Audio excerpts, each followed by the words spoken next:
Setelah kanker terjadi, semua akan mengubah caramu hidup selama sisa hidupmu. Ya, kata-kata bijak ini menggambarkan dampak jangka panjang yang akan mendera seorang penyintas kanker. Bagaimana tidak, kanker dikenal sebagai salah satu penyakit mematikan. Penyakit yang dikenal juga sebagai tumor ganas ini disebabkan oleh pertumbuhan sel abnormal yang tidak terkendali di dalam tubuh. Pertumbuhan sel abnormal ini dapat merusak sel normal di sekitarnya dan di bagian tubuh yang lain. Penyakit ini tidak menimbulkan gejala pada awal perkembangannya, sehingga baru terdeteksi dan diobati setelah mencapai stadium lanjut. Tak heran jika kanker merupakan penyebab kematian kedua terbanyak di seluruh dunia.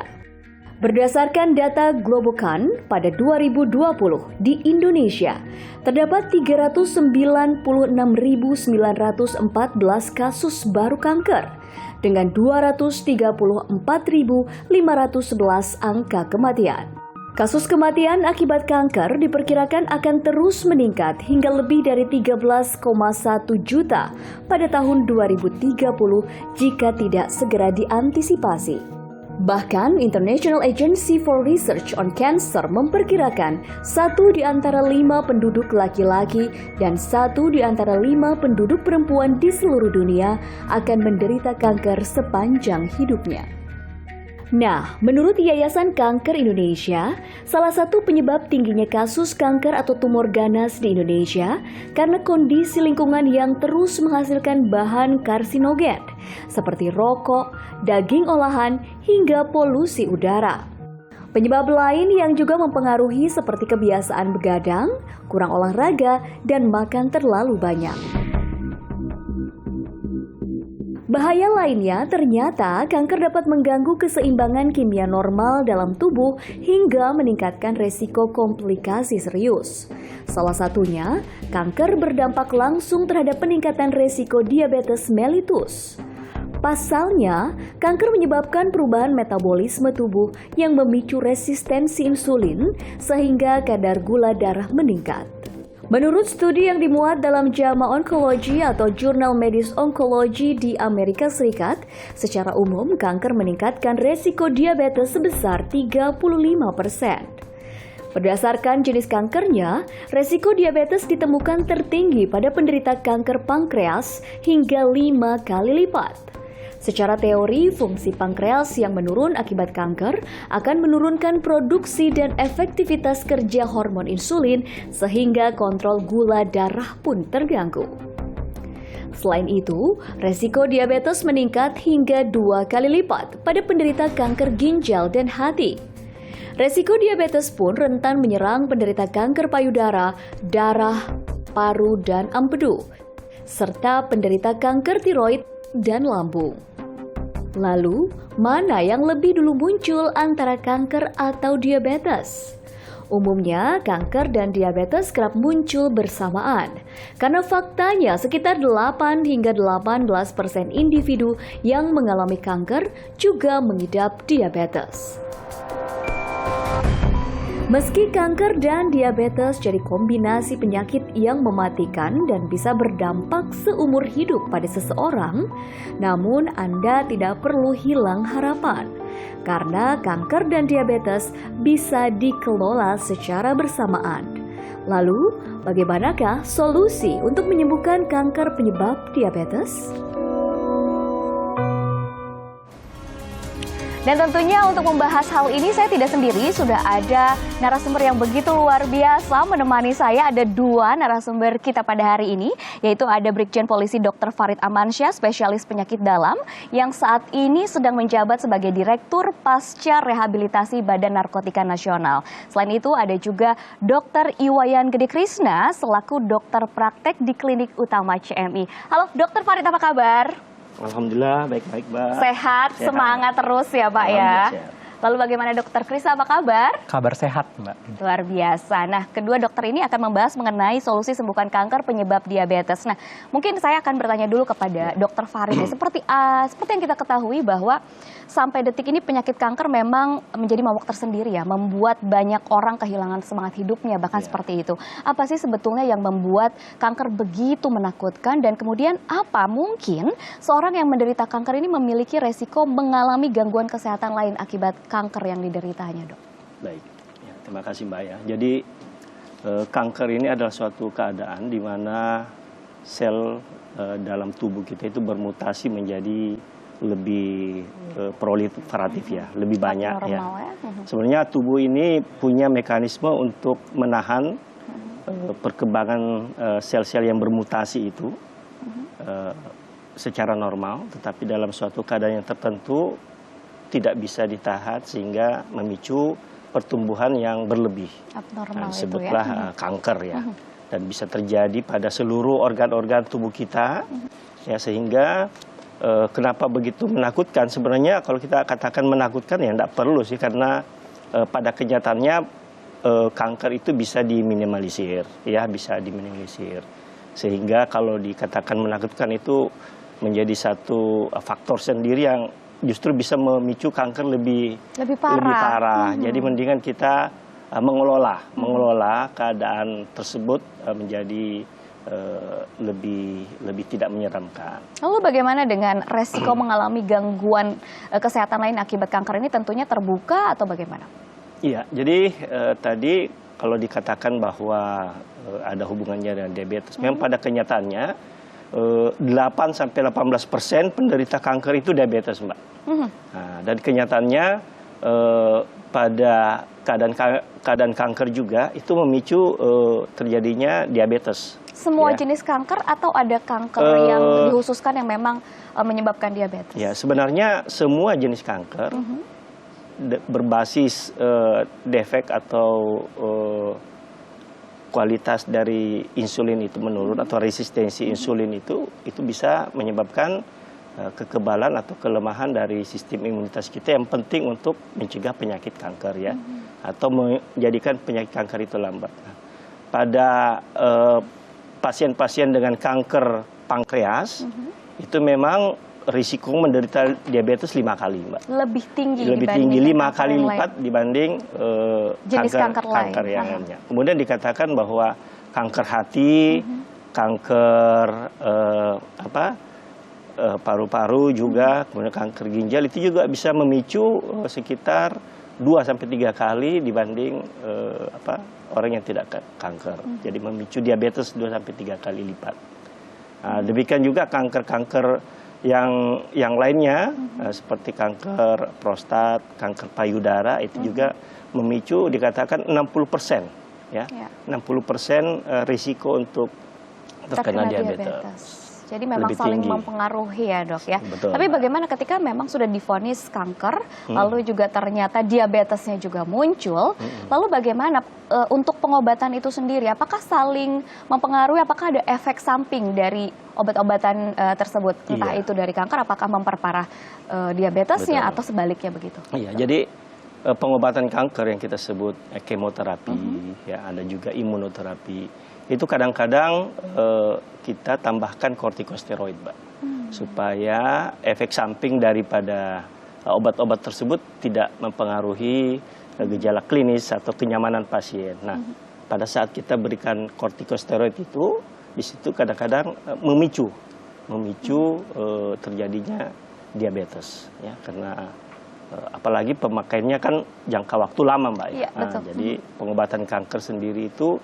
juga merupakan pemicu dari terjadinya diabetes. Lantas untuk pengobatan seperti apa yang disarankan oleh dokter supaya efektif mengatasi pasien dengan kedua penyakit ini secara bersamaan? Ya, tentu semuanya tadi saya bilang itu harus dikelola secara bersama-sama, karena tidak saling bisa mempengaruhi satu persatu, ya. Jadi ketika divonis kanker sedini mungkin kita lakukan pemeriksaan untuk deteksi diabetes. Kalau divonis diabetes sedini mungkin mendeteksi juga semua tumor-tumor marker atau screening pribadi untuk mengetahui apa ada risiko kanker apa enggak. Nah, untuk pengobatannya ya tentu simultan, Mbak, karena kadang-kadang yang harus kita jaga adalah adanya komplikasi akut dari diabetes atau komplikasi akut dari suatu penyakit kanker.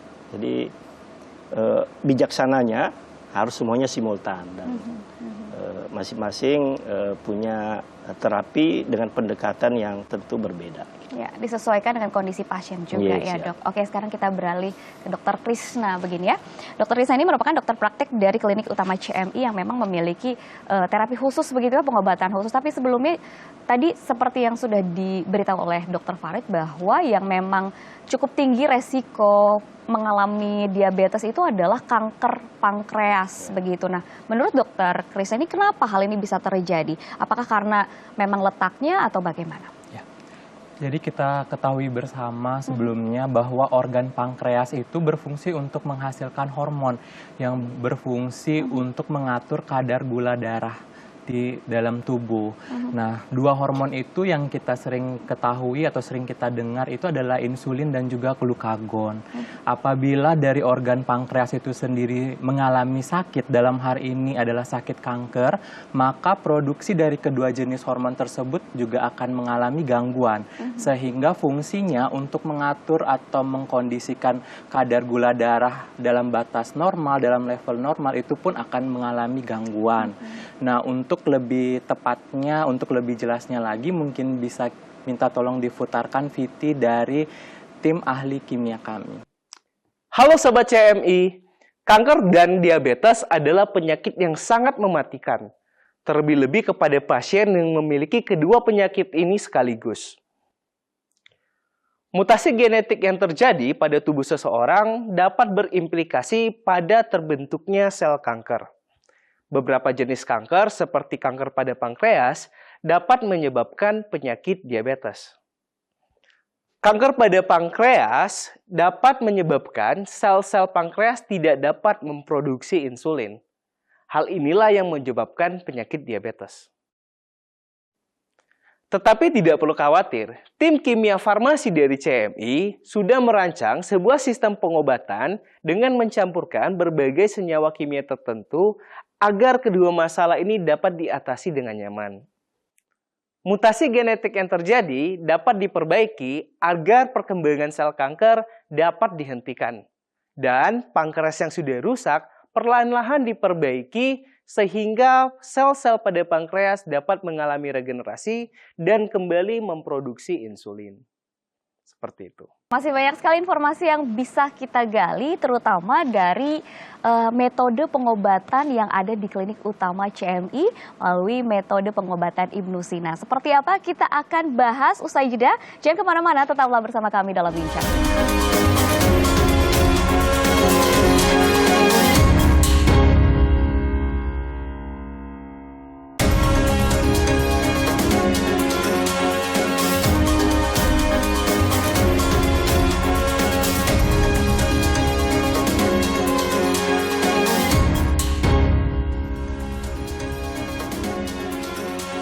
Terima kasih Anda masih bersama kami dalam Bincang Kita, dan seperti yang sudah diinformasikan di segmen sebelumnya bahwa Klinik CMI ini memiliki pengobatan kanker dengan metode Ibnu Sina. Anda pasti ingin mengetahui lebih detail seperti apa sih metode ini dijalankan, maka dari itu kita saksikan tayangan berikut ini.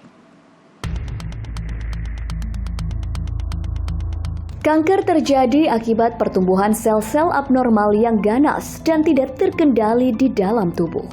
Penyakit ini diperkirakan sudah ada sekitar 3.000 sebelum Masehi.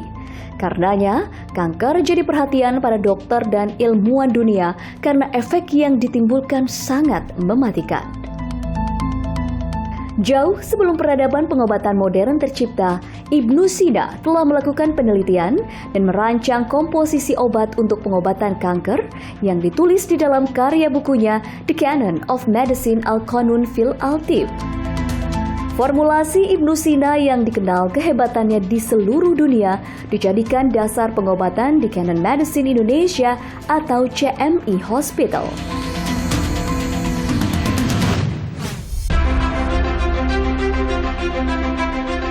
Berdiri di Kota Bandung, Jawa Barat sejak 2008 lalu, CMI Hospital hadir memberikan pelayanan kesehatan yang lengkap dan terjangkau.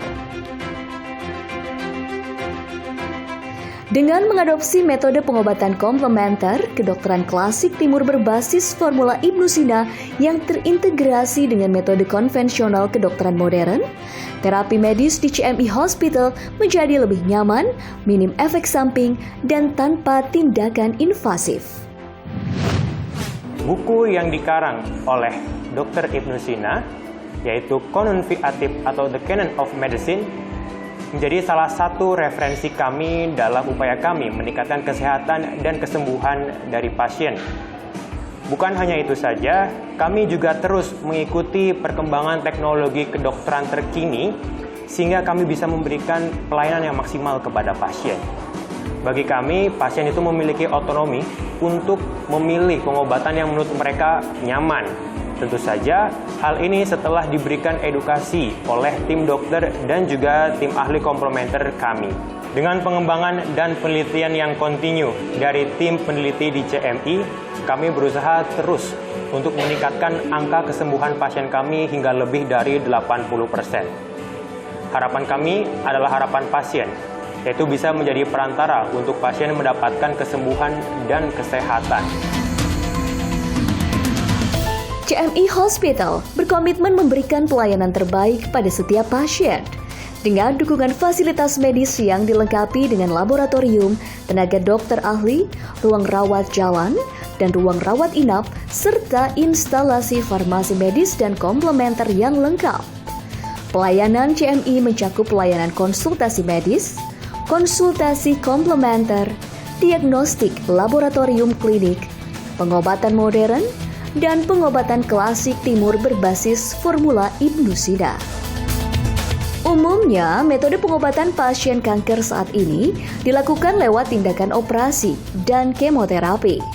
Selain memiliki efek samping, juga membutuhkan biaya yang besar.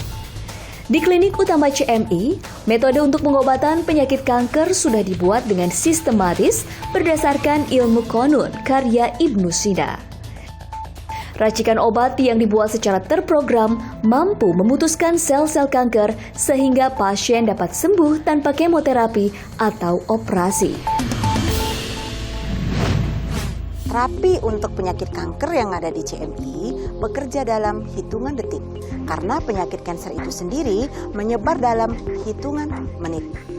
Dan satu lagi kelebihan daripada formula yang ada di CMI, obat ini dibuat sangat terprogram, di mana obat ini mampu membedakan mana sel normal dan mana sel kanker atau sel tidak normal, sehingga pasien merasa lebih nyaman karena tidak menimbulkan banyak efek samping. Untuk penanganan seluruh penyakit yang ada di CMI ya, terutama untuk penyakit kanker, itu kan sebetulnya tergantung berat ringannya penyakit, tergantung lamanya penyakit, tergantung juga dengan usia seseorang. Misalkan usia 17 tahun dengan usia 50 tahun pasti berbeda ya. Jadi banyak faktor. Nah, cuman pada umumnya itu antara 6 bulanan. 6 bulanan biasanya sudah clear untuk pengobatan terapi kanker yang ada di klinik GR Setra CMI. Dengan terapi medis yang menggabungkan ilmu kedokteran modern dan komplementer berbasis formula Ibnu Sina, tingkat kesembuhan pasien bisa mencapai 80%. Tak heran, kini klinik utama CMI menjadi pilihan utama banyak pasien. Pengobatan di CMI ini, saya hanya meminum obat dan tidak ada tindakan medis yang membuat saya takut. Alhamdulillah, saya sangat senang karena pengobatannya sangat nyaman. Yang saya rasakan dibilang sembuh itu memang benjolannya sekarang sudah mengecil, tidak membesar lagi dan tidak terasa mengganggu sakit. Kemudian juga dilihat dari kemarin hasil lab dan diperiksa sama dokter. Dinyatakan alhamdulillah setelah 6 bulan saya tidak perlu menjalankan lagi pengobatan karena dinyatakan sudah sembuh dan memang kondisi fisik saya juga merasa jauh-jauh sangat lebih baik dari 6 bulan ke belakang sebelum berobat ke CMI. Untuk rekan-rekan yang mengalami masalah seperti saya sarankan silahkan konsul ke klinik CMI karena di sana kita mendapatkan pengobatan yang sangat nyaman, tidak merasa ketakutan, dan pelayanannya pun serasa di dalam keluarga sendiri sangat ramah, baik. CMI Hospital hadir memberikan solusi tak hanya untuk penderita penyakit kanker, namun juga penyakit mematikan lainnya seperti jantung, gagal ginjal, dan diabetes. Saya sangat mengapresiasi dan mendukung keberadaan Klinik Utama CMI yang menerapkan metode pengobatan komplementer terintegrasi sejalan dengan strategi WHO, Peraturan Pemerintah Republik Indonesia, dan Peraturan Menteri Kesehatan Republik Indonesia. Semoga Klinik Utama CMI dapat menjadi pilihan yang baik, nyaman, dan dapat meningkatkan kualitas hidup pasien. Bila Anda sudah divonis menderita kanker, tak perlu khawatir. Segera konsultasikan dengan datang langsung ke Klinik Utama CMI di Jalan Tubagus Ismail 7, nomor 21, Kota Bandung. Atau telepon di nomor 022 253 1000 dan di nomor WhatsApp di 0812 2998 327.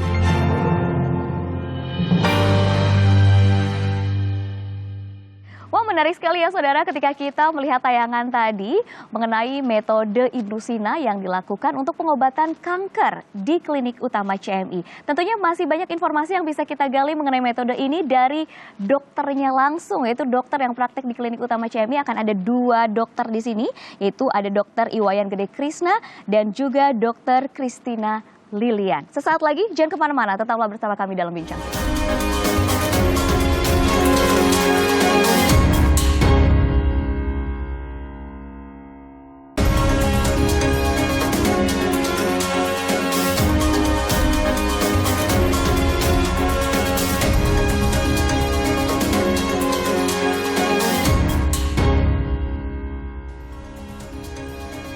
Anda kembali bersama kami dalam Bincang Kita dan tentunya akan melanjutkan perbincangan kita mengenai solusi sembuhkan kanker penyebab diabetes. Nah, seperti janji saya tadi bahwa akan ada 2 dokter dan memang sudah hadir di sini. Kalau tadi Dokter Krista memang sudah hadir dan sekarang ditambah ada Dokter Kristina Lilian. Biasanya dipanggilnya Dokter Kristin ya dok ya. Mereka ini adalah dokter yang praktek di Klinik Utama CMI. Yuk kita langsung aja, Dokter Kristin dulu. Kalau tadi kan sama Dokter Krisna nih, kita langsung saja sama Dokter Kristin. Dok, tadi kan sudah dijelaskan beberapa jenis kanker memang meningkatkan resiko diabetes. Nah, di CMI sendiri pernah atau tidak sih menangani pasien serupa dan bagaimana proses penanganan dan kondisinya saat ini? Nah, hingga saat ini di CMI sendiri kami memang menangani berbagai jenis pasien dengan berbagai kondisi penyakit. Dan memang yang terbanyaknya adalah penyakit kanker. Dan untuk pasien-pasien kanker kami sendiri, memang banyak juga yang datang tidak hanya dengan penyakit kankernya. Nah, dalam artian ada penyakit penyertanya. Contohnya penyakit kanker dengan hipertensi atau darah tinggi. Dan termasuk juga kanker dan diabetes. Nah, untuk pasien-pasien kami yang disiplin dalam pengobatan, dalam artian menjalani pengobatan hingga selesai dan juga mengikuti arahan atau anjuran dari kami, sampai saat ini kondisinya dalam keadaan baik. Oke, tadi kan disebutkan bahwa ada obatnya begitu ya. Obat yang diberikan entah itu untuk kanker dan juga diabetes itu bisa dilakukan secara bersamaan untuk pengobatannya. Lalu apa perbedaannya sebenarnya, apa sih yang CMI gunakan untuk mengobati pasien ini sendiri gitu kan? Sedangkan yang kita tahu yang namanya kanker kan ada kemoterapi, begitu metode-metode yang dilakukan. Nah, kalau ini berarti tanpa kemoterapi seperti itu. Nah, apa yang digunakan? Apakah obat herbal atau bagaimana dan apa manfaatnya? Apa proses yang memang dirasakan oleh pasien ketika berobat di CMI ini? Baik. Jadi metode pengobatan Ibnu Sina yang diterapkan di Klinik Utama CMI itu menggunakan metode kimia organik. Untuk lebih jelasnya nanti kita bisa simak VT dari tim farmasi Klinik Utama CMI.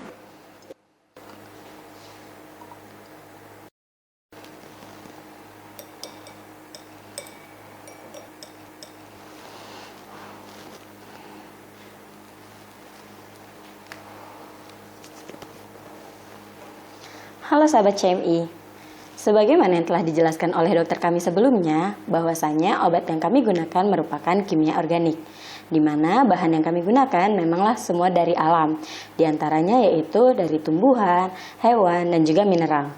Nah, semua bahan tersebut kami olah secara kimiawi sehingga didapatkan isolat yang kami butuhkan, di mana isolat tersebut merupakan zat aktif yang benar-benar dibutuhkan oleh tubuh kita. Nah, di mana komposisi zat aktif tersebut yang telah kita sesuaikan dengan profil darah pasien tentu saja berbeda-beda, karena kebutuhan setiap pasien pasti berbeda. Baik, terima kasih banyak Dr. Krista dan juga Dr. Christine atas waktunya. Sayang sekali nih, waktu kita sudah habis untuk berbincang, 30 menit sudah berlalu, berarti waktunya kita bertiga pamit undur diri dari hadapan Anda. Semoga perbincangan ini bermanfaat tentunya bagi kesehatan Anda sekeluarga. Jangan lupa untuk terus patuhi protokol kesehatan dimanapun Anda berada. Saya Widi Dunada, pamit undur diri, sampai jumpa dan selamat beraktivitas.